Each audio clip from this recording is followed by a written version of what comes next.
Hello and welcome to Friday Live. I am Amanda Farmer and we are going out to the Your Strata Property Facebook page and also out to LinkedIn. It's wonderful to be here with you this week. It is an exciting week for some of us, those of us in New South Wales, our Freedom Day. Can't call it that, but let's call it that. Freedom Day is just around the corner, Monday, the 11th of October. We are going to be enjoying life a little bit as it was, different but same. We will be enjoying greater freedom in our lives, which is very exciting. I am sympathetic, of course, to our Victorians who are not there yet. And we have so many Victorians I know who tune in. So special hello to you. You are watching and seeing how it all unfolds here in New South Wales. So lots of excitement for next week, I know, but also lots of questions from our strata dwellers, our owners, our strata managers, our building managers. These have been coming through thick and fast this week in particular, as everybody scratches their heads and thinks, Monday's just around the corner. Yes, we do have a new public health order that is due to start on Monday, and we are going to be getting stuck into that. What does it mean? How does it affect our strata buildings? And indeed, I have somebody here waiting in the wings to help me with that today. She is Dr. Cathy Sherry. I'm going to bring her on very soon. We have so much to cover, so many questions, and these are difficult questions. And any chat with Cathy is incredibly valuable, and we can go down all sorts of exciting rabbit holes. So I'm looking forward to that. I'm going to bring Cathy in a little earlier today than I would usually bring in our guests so that we have lots of time to answer your questions and cover what we need to give you confidence to move forward next week in the best way you can to protect yourselves, your communities, and ensure that your common property is safe, and also that you are complying with the law, because that's what I'm all about as a strata lawyer, and it is indeed what Cathy is all about as well. Lots of you coming in and saying hi. It is so great to see you. Feel free to drop me a hello. I can see your comments here on my screen. And if you're on LinkedIn, I can see you saying hi as well. So don't be shy. Grant is here from Potts Point saying hi. How you doing, Grant? Deb from Lake Macquarie, good to see you. Heather is here. How are you, Heather? She is in Millers Point. And wow, these are coming in fast now. Henry is saying, Amanda, enjoy your parole. Yes, it will be a little bit like that, Henry. And hearts going out to you there in Victoria. Peter is here from Rosebery. Bruce is here from Piermont. Has to drop off at 4:25. Not a problem. You can head back and catch the replay. I have to show this, Bruce. Bruce is saying he's got a Zoom with another strata lawyer. Cheating on me here, Bruce. Good to know. Thank you for sharing. Jared is here saying good afternoon. How are you, Jared? Pamela is in Swansea in the beautiful, is that lake supposed to be Lake Macquarie? Lake Macquarie? Emiliana is here. Hey, you're coming in fast now, so I'll stop showing those on the screen. David, hi. Hey, Jane, Jeff, Marcus, Jenny, Melanie, Elizabeth. Are we still doing Friday drinks? Elizabeth, I have been reading the public health order, and I have been trying to wrap my head around some rather confusing clauses in that health order. So I've stayed off the wine this afternoon. This is my water bottle here. There will be wine later. There will be, yes. But you certainly start your Friday drinks now if you'd like to. Go for it. Genevieve, hi. Donna, Cathy, Peter is in Melbourne. Good luck with it all. Thank you very much, Peter. And Pamela saying, yes, it is Lake Macquarie. Got it. Awesome. Oh my gosh, so many of you here. Did you catch this week's podcast episode? all about books and records, my 4-step process to a successful Strata records inspection. It is something we talk about here so often. I help members with this inside our online community.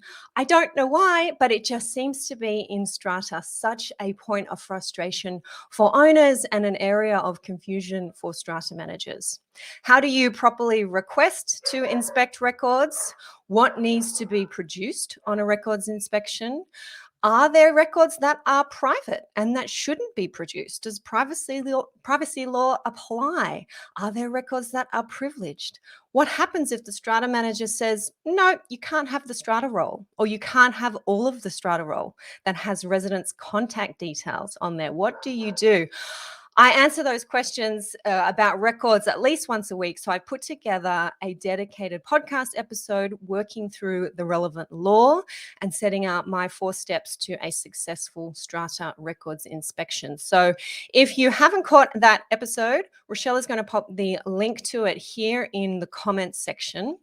And if you're not on our email list, that's a great way to make sure that you get the weekly podcast episode. So head over to yourstrataproperty.com.au. You can download there one of our free ebooks, the 6 things you must know about apartment living, or the number 1 thing that ensures peaceful apartment living. 2 ebooks there for you. And once you've opted into one of those, you will be on our list to get the weekly podcast episode direct to your inbox. Any trouble with that at all, just pop us a note or a message here in the comments and we'll make sure that you are on our list. But I know so many of you already have got in touch with me to let me know how much you enjoyed that podcast episode, how important that content is. And I know that I'll be sending lots of people there in the future to get a quick reference, a quick guide to the best way to inspect Strata records and deal with some common misunderstandings and misconceptions. All right. Wow. There are lots of you here today. I think you might be waiting to hear from our special guest. Let's jump right in. Dr. Cathy Sherry. Dr. Cathy Sherry is an associate professor at UNSW Law and a UNSW Scientia Education Academy Fellow. She is a leading Australian expert on strata and community title, providing advice to government and the private sector on the complexities of collectively owned property, both nationally and internationally. She is currently on the technical committee for the United Kingdom Law Commission Reform of Commonhold. Her book, Strata Title Property Rights, Private Governance of Multi-Owned Properties, is the first academic legal monograph on strata title in Australia, and it has been cited by the Privy Council. Cathy's research focuses on the social implications of private communities, as well as optimal planning for children. Cathy has a special interest in urban farming and the challenges of providing growing space in high-density cities. She's the team leader for UNSW Urban Growers, a cross-faculty group that creates food gardens on campus.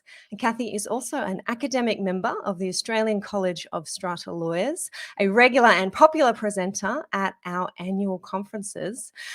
If you like what Cathy has to say, you might want to check out some previous chats that we have had. Back in September 2020, Cathy was our special guest here on live, and you'll see the replay of that video here on the Facebook page in the videos library. Just scroll back to September 2020. And I've also interviewed Cathy on the podcast episode number 29. That was a few years ago now. Cathy shared with us the immense power held by strata owners. She explained how strata owners have been given almost unlimited power to legislate for their neighbours through bylaws. And some of you might have some questions about just how far the power of bylaws extends right now. As we jump into this chat, I'm welcoming in Dr. Cathy Sherry. Hey, Cathy. Hi, Amanda. How are you? I'm doing very well, and it is my pleasure and my privilege to have you here with us. And I'm not sure if you see the numbers on your end, but we have almost 100 people tuning in live to hear from you. So this is indeed a very popular topic, lots of questions to be asked, and we are going to try our best, I hope, to give some answers. Now, we are going to be talking about the new New South Wales public health order. We've got a link that Rochelle will pop into the comments where you can go and access a copy of that order. It's the one that on the page is marked general. And the first thing I want to say is please keep looking at that page and make sure that you access the up-to-date order, because we are hearing from our Premier that there are some changes going to be made in certain respects, and there will be updated orders. So do keep checking that page. This order is part of the roadmap for easing restrictions when 70% of the population of New South Wales who are over 16 are fully vaccinated against COVID-19. And we have reached that threshold. The order is going to start on Monday. Now, Cathy, I'm going to ask you a general question. What do you think of the order when it comes to our strata schemes? I have some views, some short words on that, but I'll let you kick us off. Well, let me start by saying something positive, which is not to do with the order at all. And I'm going to do a shameless plug for you, Amanda, and just tell your guests how in discussions with you, what a pleasure it is to talk to you and how good a lawyer you are. Because I'm tired of talking to my cats. They're hopeless. They've got no opinion on the health order. And it's so good to have a conversation with another lawyer who's paying attention to the detail and go, yeah, what about this? What about that? So the orders, look, they're really problematic. They are really problematic. I don't have any problem with public health orders. I'm not part of the freedom bandwagon that it's outrageous that we're regulated. I think it's really necessary that we're regulated for our health. And I think a lot of lives have been saved as a result of the public health orders. However, they're a mess. I mean, I don't know, part of me generously wants to think this must be incredibly hard for people who are drafting these orders. They've been changed frequently. They're squashed between, public health experts who are telling them one thing, but at the end of the day, they are, politicians do have a say in these things. It's not that the chief health officer has the ultimate say, politicians do. And so the orders are a compromise. There are some parts of them, though, I have to say as a lawyer to whoever is, presume it's a lawyer who's drafting them. Some things are, to be honest, I think pretty inexcusable and the biggest problem that I've had, and I've talked to you about this, is I have a huge problem with the fact that they're starting to do this less because they're using the term household, but overwhelmingly the public health orders use this general term of place of residence. So I do say to people, I've been reading them closely because the trigger for the public health orders is land. So it's all about where you are on land. That's how they work. It's not just because I'm obsessed with land that I say that. They don't apply to people of a certain age. They don't apply to people who have immunocompromised. They apply depending where you are physically. So whether that's Greater Sydney, outside Sydney, local government areas of concern in the preceding order, or residential, non-residential premises, publicly accessible, non-publicly accessible premises. So it's all about where you are physically present, not you as a human being. And so as a result, it's incredibly important for the public health orders to get their categories of land and premises correct. And I don't think they have, because they're constantly using this general provision of place of residence. The new orders, I think, because they're simpler, there's less of a problem with them than the old orders. But as we'll probably talk about, it has a category of general areas and stay-at-home areas. The stay-at-home areas are presumably where they need to ratchet things up when we get outbreaks, which we will. So those kind of problems with the previous order are going to come back into play for strata schemes if they're in areas that are declared stay-at-home areas again. Overall, though, Amanda, for readers, for people who are listening, Amanda and I have been talking and struggling, and look, we're both pretty experienced lawyers, and these orders are a mess. And I just want to give a special mention to Jane Hearn from the Owners Corporation Network, who has also been discussing both with Cathy and myself very closely the meaning and effect of those orders. And Jane has been a fabulous resource, particularly because she is a resident and a committee member in a large strata scheme. I said earlier, I had a few words about the orders, and you've already said them. It's a mess. That's what I had to share generally. But let's jump into really the biggest question that I'm being asked as a lawyer, and that I'm seeing others ask and query in our public forums. Can we restrict access to the common property to vaccinated people only? Big question. Huge question, really hard.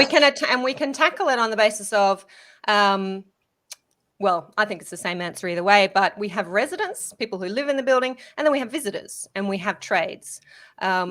Can we say to residents, you must be vaccinated in this building? Look, I think that the answer to that, I would say, is no. But I mean, I think the first big thing that people need to realise is that strata schemes are simply not captured by large amounts of the public health orders. So it's as simple as that. Really important thing for people to realise is that strata schemes are not publicly accessible. Overwhelmingly, they're not. There are some schemes, so Breakfast Point or Central Park. There are schemes that do have publicly accessible areas, and if they've got commercial premises, supermarkets, whatever, they are publicly accessible. But the baseline is for the vast majority of strata schemes, they are not in any way, shape or form publicly accessible. And I think a lot of people, including, dare I suggest, the Department of Health, is confused about this. So schemes are just not captured by the orders because a lot of what they're capturing is private property, but publicly accessible private property. And a strata scheme is not that. The fact that you might actually have 200 residents able to access, and all of their visitors and guests able to access private property, does not make it able to access common property, does not make it public property. So the common property of a strata scheme, even if it's a big sort of open area, unless it is specifically under part of its planning consent, it was meant to be open to the public. It's no more publicly accessible than my driveway or front path in my non-strata property is. People are only allowed to be on it by express or implied invitation. So someone delivering something to the door is there by implied invitation. They're not a trespasser, but you're not allowed to just walk onto it because you feel like it. And that covers most strata common property. And that's the trigger for the public health order. A lot of stuff only applies to publicly accessible property. It may be private property, but it is publicly accessible. So the strata schemes are simply not captured by vast amounts of it. So sorry, going back to your question about vaccination, that thing about businesses being required to make sure that people are vaccinated, strata schemes are just not captured by any of those kind of provisions. They don't fall into the category of premises that must require people to be vaccinated. So they're not covered by the public health orders, which makes things much easier if it is mandated by the public health orders. It does come down to just a question of schemes being able to regulate themselves. Can they apply a higher standard than the government is actually requiring of them under the public health orders? And the answer is, other than masks on common property, there is almost no imposition on strata schemes. Can you mandate vaccines for residents to be present in the building? Absolutely not. I think that it's really clear that you can't do that. I think that my reasoning would be that owners' corporations only have powers that are given to them by the legislation. That relates to the management of lots and common property and the finances of the scheme. And I think that vaccination of residents in the building does not fall within that category. There would possibly be an argument in relation to the case of the Cooper case, which is the pet case. And the Cooper case was very clearly that an owners' corporation cannot make a bylaw that regulates an activity that has no meaningful effect on other people. The flip side of that is they can write bylaws that regulate activity that has a meaningful effect on other people. And obviously there is an argument to say that not being vaccinated has a meaningful effect on other people because unvaccinated people are more likely to get COVID and they are thus more likely to spread it. The basic rule with vaccinations is if you don't have it, you can't spread it. There is breakthrough infections. You can get COVID if you are vaccinated, but you are still much less likely to do so if you are vaccinated. So, there is a kind of Cooper argument. I just don't think it's going to fly in relation to excluding people from their homes. I just think that's not possible. You could not exclude someone from their home on the basis of a bylaw, even if it follows the reasoning in Cooper.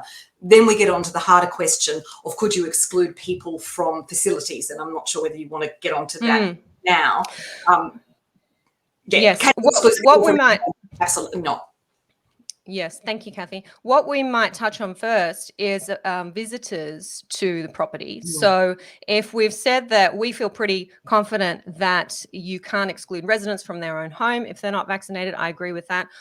We are looking at, in New South Wales from next week, the current order says 5 visitors at a time to a premises, but we understand that's going to be increased to 10 when we see a revised order. And there is a requirement that those visitors be vaccinated or that the members of the household do not permit unvaccinated visitors into their household. Now, I've been deliberate about using those words because we're getting the question, Amanda, if I've got a building manager, if I've got a concierge, and there are visitors attending, we want the building manager to check the vaccine passport, as we're calling it here in New South Wales, and check that these visitors are vaccinated, because that's the law, isn't it? People have to be vaccinated. The way that I read the health order is that it is the responsibility of the household member, not the owner's corporation, the household member, the person who is the occupier in the apartment, to be responsible for preventing unvaccinated people from coming into their household. Now, this, you touched on this earlier, Cathy, we've introduced this term of household into these new orders, which I agree with you is a good term. But I think owners corporations wanting to restrict visitors, unvaccinated visitors, need to be very careful about this, because owners corporations certainly do not have the clear right under the public health order to do that. I would absolutely agree with you. And I think that was a really good thing that you spotted. That actually, I hadn't kind of, processed that when I was reading it, that yes, absolutely, the legal obligation is on members of the household who are over the age of 18. So that's really important, that you actually, when you're reading legislation, that you actually really pinpoint who is the legal obligation on.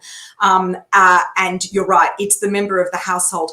And I think generally the question of, if we didn't have those provisions in the health orders, the question of can the owners corporation restrict visitors, again, I think we're on very shaky ground here. So in the same way as you clearly have a right to access your own home, and the general rule would be that you have a right to have whoever you want into your own home. So outside of the COVID circumstances, you have a right to have whatever visitors you want come into your own home, and the owners corporation would not be able to actually regulate that.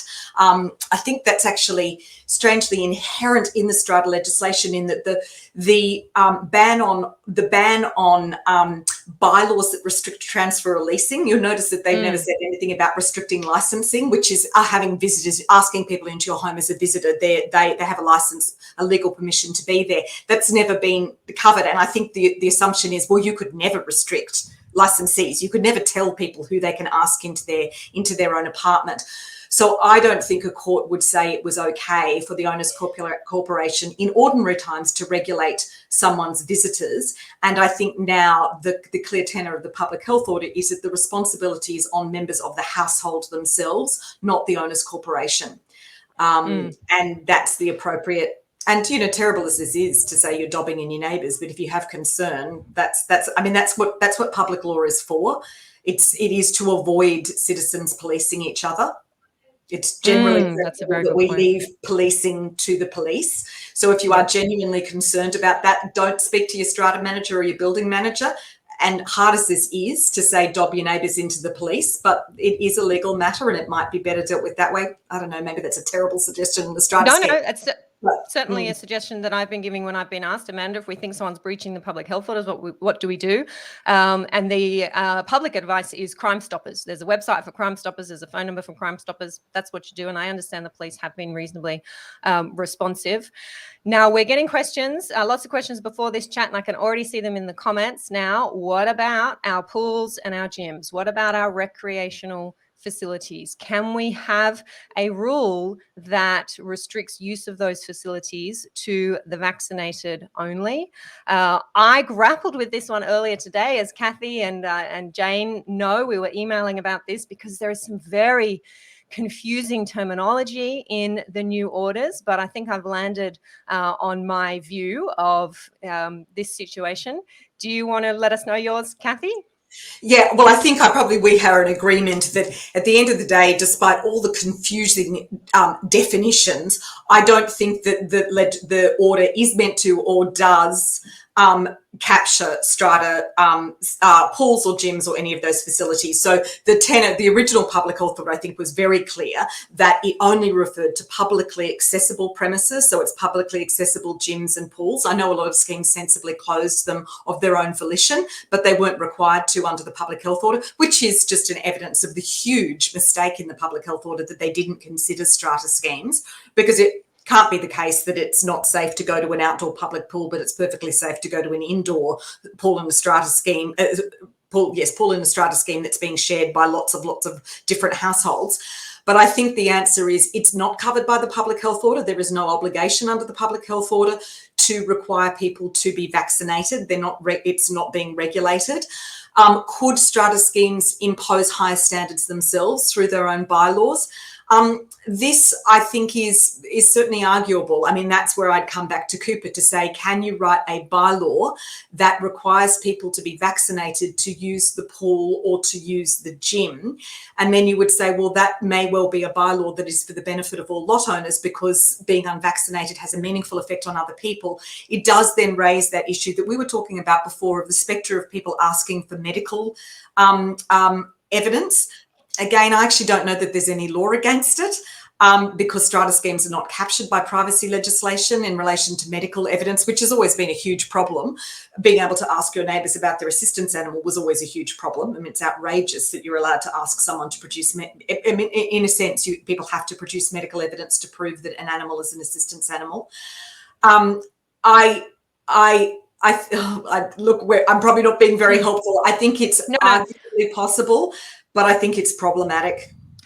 I just want to jump in on the practicalities of instituting a bylaw, and it may be something that buildings don't necessarily want or need to rush into.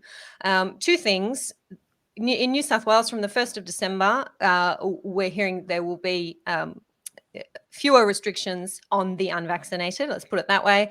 And so it's quite possible that what we're talking about, very likely what we're talking about now, is not going to be an issue in less than 8 weeks' time.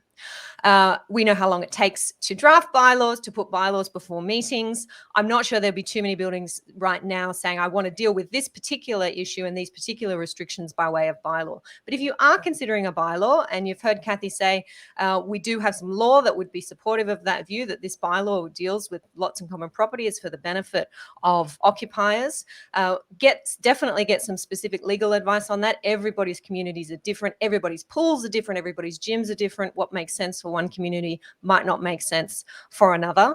And get your bylaw drafted in general terms. We're not necessarily referring to this particular pandemic or COVID-19, but we might be referring to communicable diseases or something broader that's going to carry you through a few more years, bearing in mind what it costs and the time it takes to put forward a bylaw. Then secondly, I want to address the difficulties with enforcement. If you do have that kind of bylaw in place, and as Cathy says, you're going to have to, presumably you'd want to enforce it. Do you have a building manager? Do you have a way of restricting access to your common facilities, maybe by way of fob? And then are you comfortable that your committee, your building manager, your strata manager is going to ask a resident for their private medical information to be able to determine whether they meet the criteria of the bylaw, whether, for example, they are vaccinated or not? So there's a few things to think through there. Cathy said to us the privacy legislation doesn't apply in strata schemes. I agree with that. A couple of questions came through earlier with reference to privacy law, so I'm glad we've covered that. But there are layers on layers with this issue. So I am conscious that buildings are thinking quickly about these issues and wanting to address them as comprehensively as possible. But please do take a breath and think it through. And certainly if you're planning to put in place particular bylaws, get specific legal advice unique to your building. Could I just also add just the alternative view, because I don't want to suggest that I think Cooper definitely authorises those bylaws, because the alternative view is the reasoning from cases like Lynn, which is the case that relates to the very litigated ventilation system in the Hunter Arcade that's had like 3 cases on it.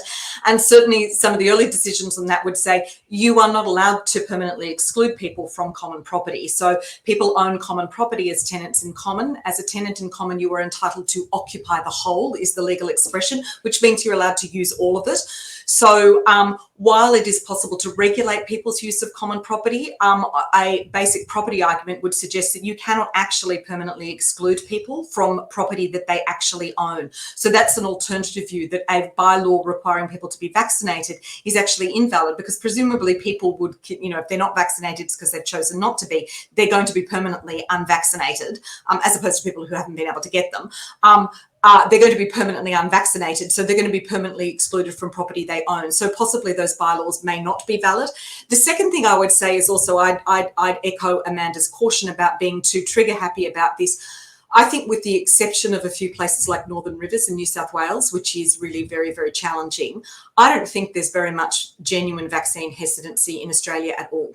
I think you only have to look at the vaccine rates in Western Sydney, which are astronomically high, like they're above 90%. Canberra is above 97%. It's extraordinary. I really don't think there's a lot of genuine vaccine hesitancy in Australia. I think vaccination rates are a reflection of the fact that it's been very, very hard for a lot of people to get them. If anyone, my kids are in their 20s, really hard. You know, children, my kids are in their 20s and they have a very determined mother. It was really hard for them. My last child got her final vaccination yesterday. So vaccination rates, I think, are much more an indication of availability of vaccine than genuine vaccine hesitancy, which means I think that, to be honest, in Australia, this may end up being really an academic issue. People just will be vaccinated. I hope so. Now let's talk about trades and contractors. A couple of questions in the comments here about that. On my reading of the health orders, people who are carrying out work at a place of residence are exempt from the requirement to be vaccinated in order to attend that place of residence. And I want everybody to have a close look at that part of the public health order. We do have a link earlier on in the comments if you're just joining us to the place where you can access the public health order. And I am looking at clause 2.6. This is the clause that tells us that a person is authorized to be at a place of residence, even if they are unvaccinated. And it includes people who are carrying out work. It includes people who are assisting others to move. It includes those who are giving childcare, who are caring for others, who are engaging in family contact arrangements because of an emergency or an illness. Now, just reading through these, you start to think, wow, if we did think we wanted to introduce a rule about only allowing vaccinated visitors to our premises, we're going to have a few questions to be asking people who are walking through the front door, because there are people who are exempt from that requirement. And that's why, as Cathy and I said earlier, it's important to be aware that it is the member of the household, not the owner's corporation, who is responsible for checking that vaccination status.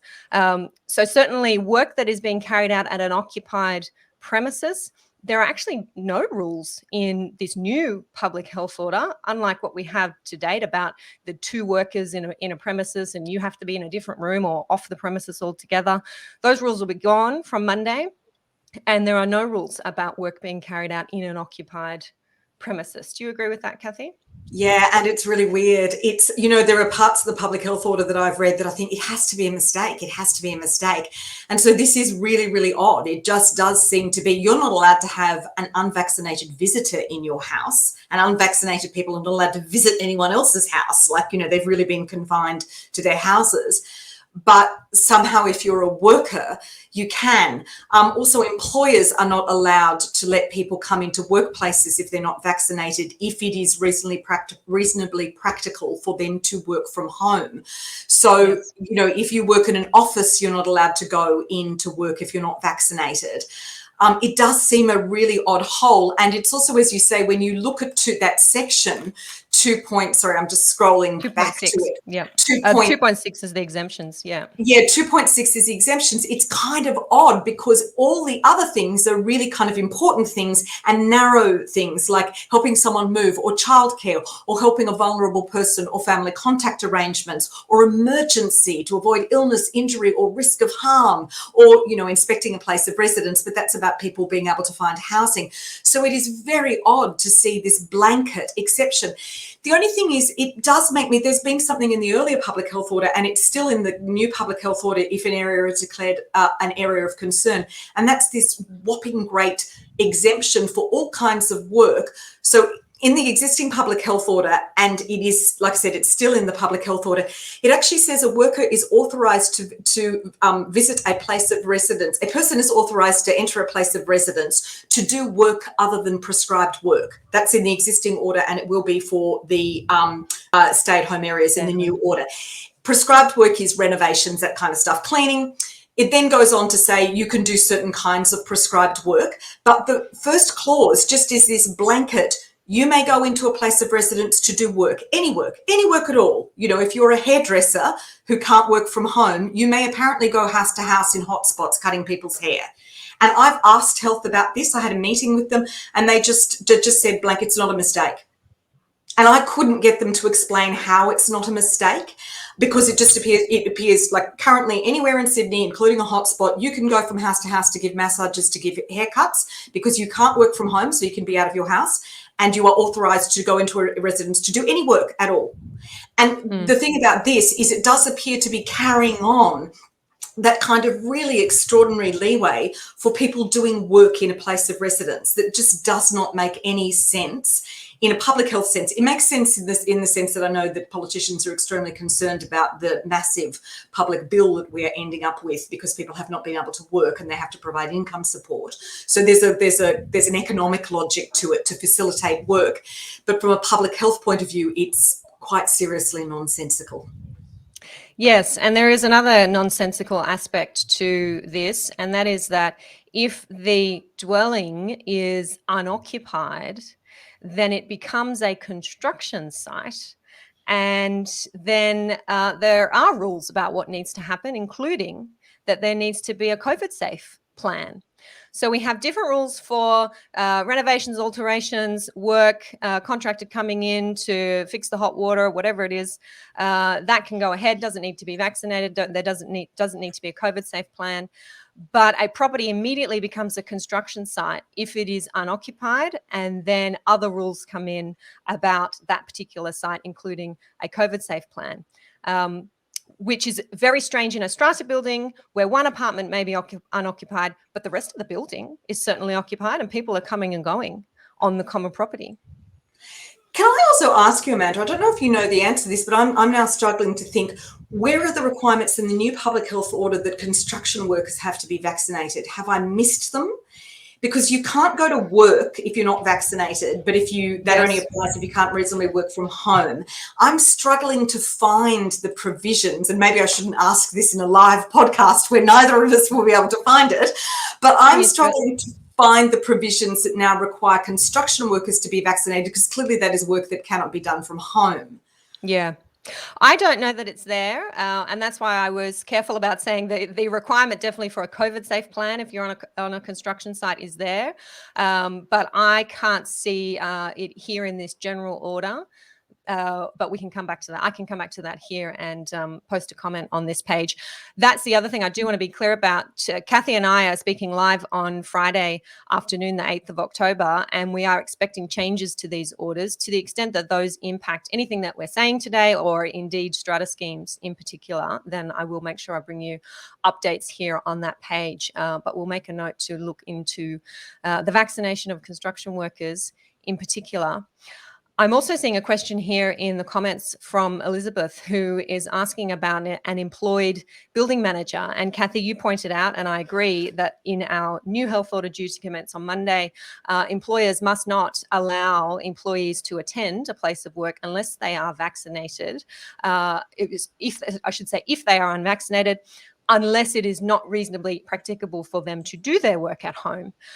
In my view, that would apply to an employed building manager. An owner's corporation would have to look very closely at the work that building manager is doing and whether it can be done, or part of it can be done off-site. I know a lot of building managers during hard lockdown, particularly in the heavily restricted LGAs in Sydney, were having to do a lot of work off-site and only turning up to do not turning up at all because they weren't authorised workers. So there's certainly a lot of building managers out there who've learned to work from home. But I think that is a very interesting question. An owner's corporation as an employer is going to have some different obligations as well to employees. Yeah, and I wonder whether part of this is that there is a general thing that both the federal and state governments have been doing, and that is just offloading stuff onto the private sector. We don't want to decide it's too hard. And certainly employers have now been left in a really invidious position, really incredibly difficult. So vaccines are mandated for certain occupations like teaching and teaching anyone being on a school site, or obviously aged care facilities, but other employers have just been left. I mean, I've skimmed Kimber. I have not really across this law, but it's really very, very difficult, them having to make a judgment call about whether they can require vaccines as a condition of the kind of employment they're engaged in. Yes. So Kathy's referring there to there were 4 cases before our federal court in relation to our Fair Work legislation about whether our public health orders that are requiring mandatory vaccinations for employees were in fact legal. I meant to look this up earlier this week, Kathy, and that was the thing I was going to ask you earlier and it went out of my head. I understood that there was an application by the government for summary dismissal of those applications, and that was last Friday. That was the one was being live streamed through YouTube.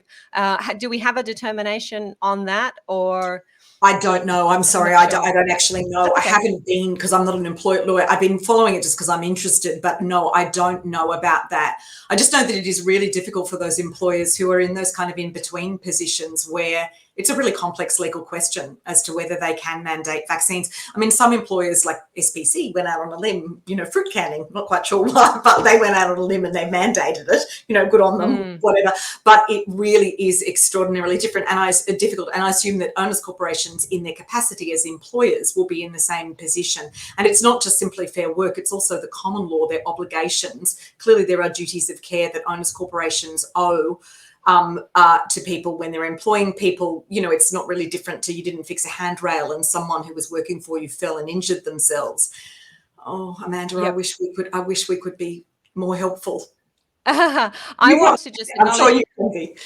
on that point about the common law and workplace health and safety obligations. I do want to acknowledge Jane Hearn, who has posted something very similar just here in the comments, saying that the requirements of the public health order is not the end of the story. There is a duty of care that owners corporations have towards residents, and these are absolutely that law is there, and it's not something I think we've ever had to grapple with in the Strata context in the level of seriousness that we are now. So definitely these questions about, forget the public health order, but if somebody contracts COVID on the common property, are we as an owners corporation liable to be sued? And what are our duty to protect our residents from that happening? And these are definitely questions that were being asked in the United States in January when I attended their conference online. These were happening. There weren't any cases that had been brought yet, but these questions were definitely circulated. And I did predict that we would be asking the same questions very soon. And I don't know that, well, Kathy and I don't have the answers to those right now. And I think it would be remiss of us as lawyers to attempt to delve into those kinds of situations, which will be absolutely limited to their facts. Every building is different. The steps that each owners corporation takes to protect their residents are going to be different. One thing I do want to point out is that COVID safe plans are not mandatory for our residential strata schemes, but they're a bloody good idea. Let's say that.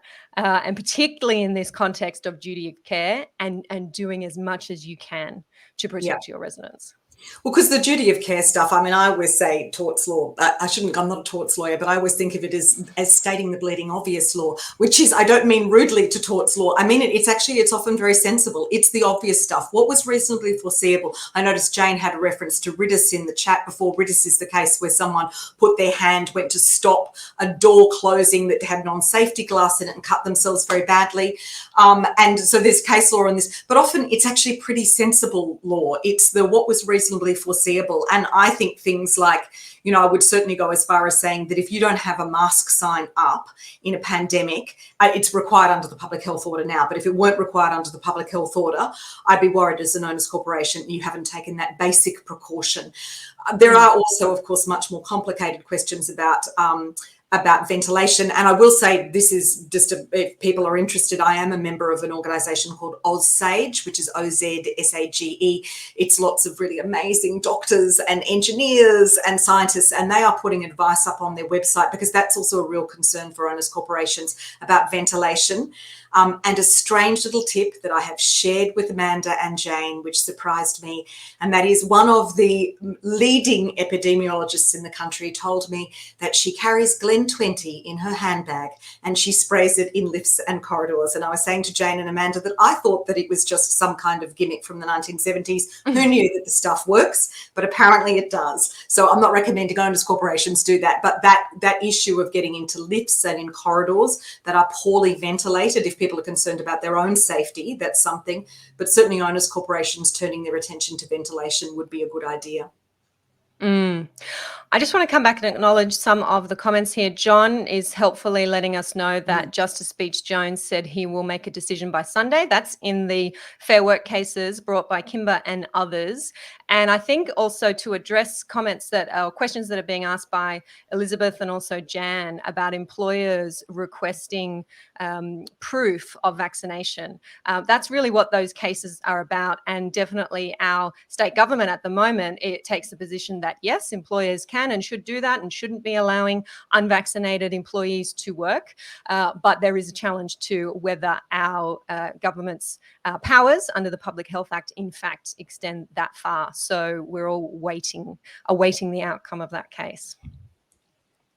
Yeah, probably one thing that's worth saying, though, just not wanting to preempt Justice Beach Jones, but if anyone is on social media and seeing lots of discussion of this, there's a lot of really, really erroneous stuff going around about, government has no rights, it's an infringement of our rights. Look, the reality is in Australia, you have very few legal rights, to be honest. Our constitutions give governments power. That's what the state constitution does. That's what the federal constitution does. And and that's, so any kind of discussion of that kind that you see on social media about an infringement of rights is usually actually simply legally wrong, and don't hang too much on it. A question here from Jeff, and it is one that I heard earlier today, Jeff. So I went looking. Is there any clarity on holiday let properties in Strata relating to vaccination of guests? And look, I'll have another look at it this evening. But when I searched the public health order, it only dealt with short-term lets on Lord Howe Island.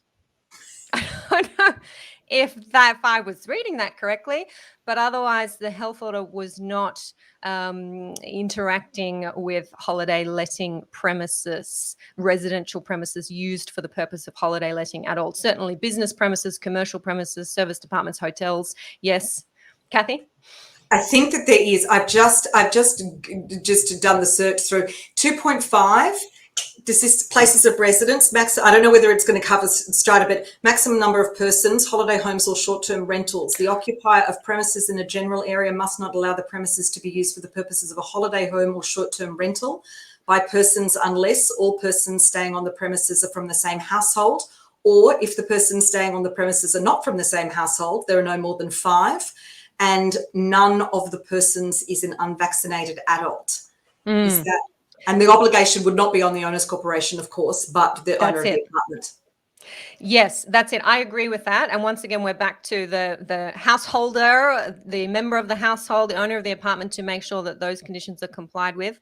I understand that there are committees, there are strata managers who are very concerned about particular buildings because there's a high proportion of short-term letting. We're in holiday destinations. There's a lot of tourist accommodation, and you might have 60, 70% of your apartments are short-term lets, but you don't fall into that category of being a commercial premises or a service department. And I understand that is scary when you then hear us say, well, it's not for the owners corporation to regulate that. It's for each of the hosts to be regulating that in accordance with the health order.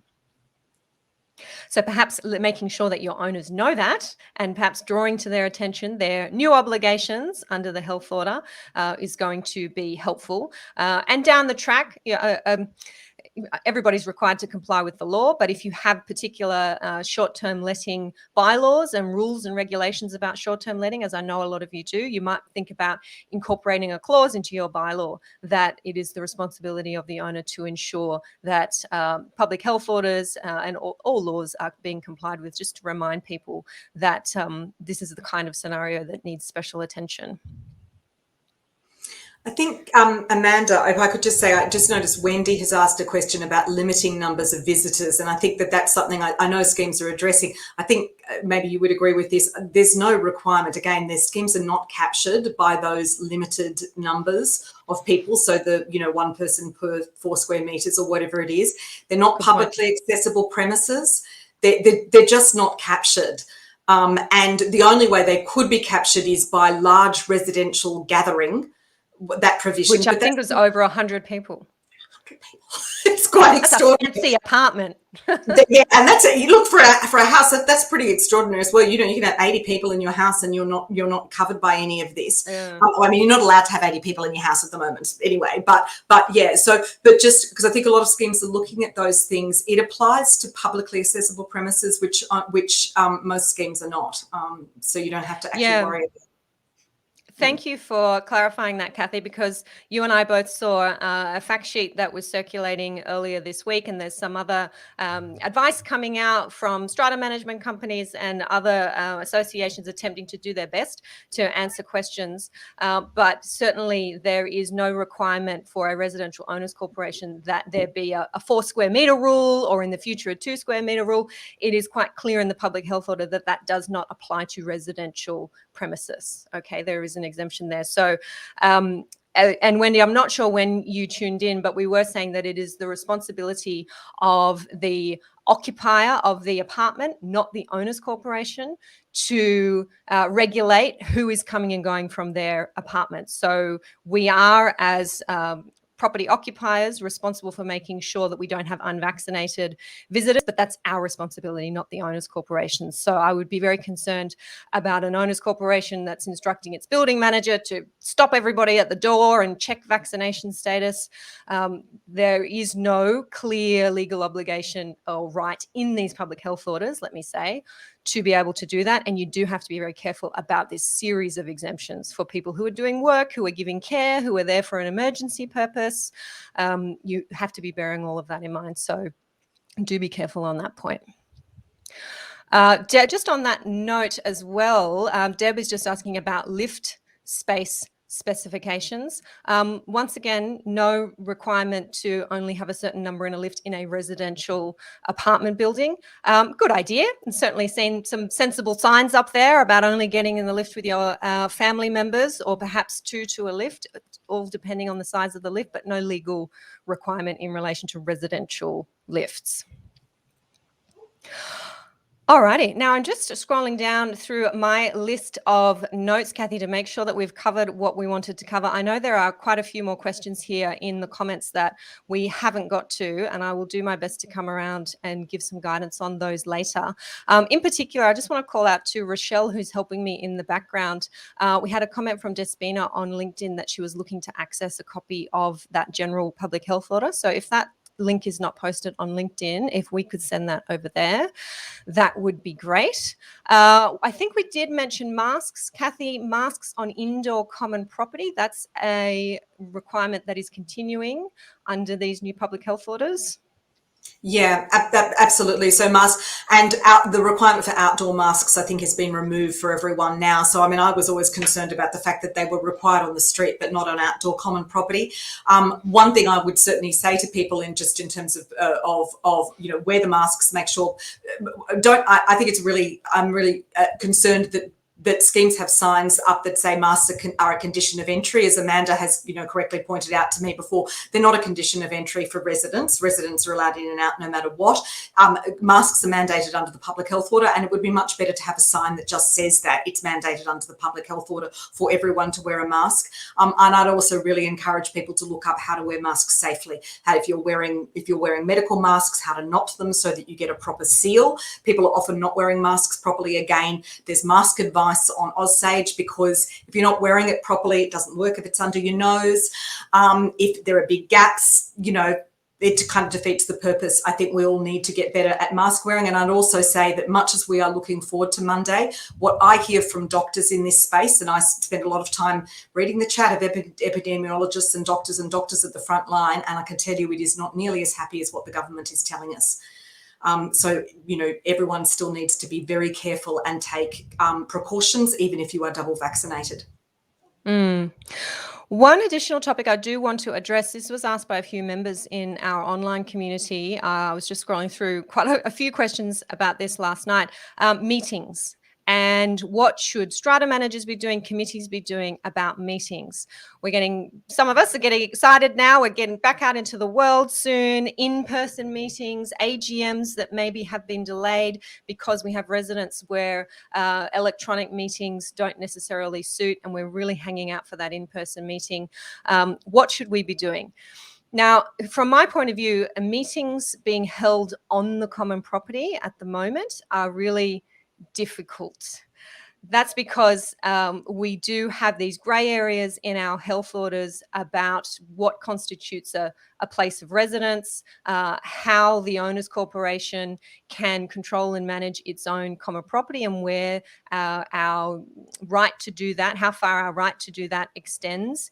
If you think you are going to have people attending your meeting on the premises who are not residents, that you may have proxy holders, that you may have a high number of visitors, you may have a strata manager who's attending, and unless everybody is very forthcoming about their vaccination status, I think you're going to be in a sticky situation attempting to prevent unvaccinated residents, proxy holders, professionals from attending meetings on your common property, at least until the 1st of December, when we have new laws that will be applying. So I've said it's less than 8 weeks to the 1st of December. My suggestion is, if you can continue to hold your meetings online, that is best case. And if you do need to hold an AGM in person, then having it outside of the building at a venue, at a public venue, a business premises, where the rules about what they can and can't do are much, much clearer than what we can and can't do on our common property. So going to the local club, the community centre, the function centre, where absolutely they have clear rules that bind them about COVID safe plans and about access by unvaccinated people. Of course, if you take that route, then you may be preventing unvaccinated people from attending the meeting because they simply can't get into the venue. Maybe that's a problem for your community. Maybe it's not. We do have the option to have in-person meeting attendance along with electronic access at the same time. So can we have video access for people who can't actually come and sit in the room? Consider that. But if you could hold off your in-person meetings for a little bit longer or have them online, that's been the advice that I've been giving to my community. What do you think, Cathy? Oh, I think that's very wise. Like I said, again, I don't mean to be the voice of gloom, but I can hear the doctors I work with in my ear. Absolutely, just do it online if you can. Just avoid, because again, I mean, all of the evidence is, and this is veering away from law and into public health, but all of the evidence is that vaccination is not a magic bullet. We can see that very clearly from Singapore, where they have extraordinarily high vaccination rates, and there's a lot of spread. People are still getting COVID. They're not getting particularly sick, but you probably want to avoid getting it all together. So I'd be saying to schemes, just be cautious. If you can do it online, do it. And also, that's, I think, very good suggestion to say, if you do it in a public premise that is covered, you'll save yourself all of that complication of not being covered. And you're not responsible then for managing the premises. You're not the strata manager who is, I'm getting the question from strata managers saying, Amanda, are we responsible for checking vaccination status and making sure if you take that off the premises and you take that to a business premises, then your responsibility is shifted over to that premises operator. And I think that's a much lighter load for strata managers. I just want to share with you here, Cathy, I'm not sure if you saw Bill and Ben's comment. I know Bill and Ben is a particular fan of yours, and he said, people are property of the state, just like the good old feudal days. The idea we have rights is so erroneous. You tell him, Cathy.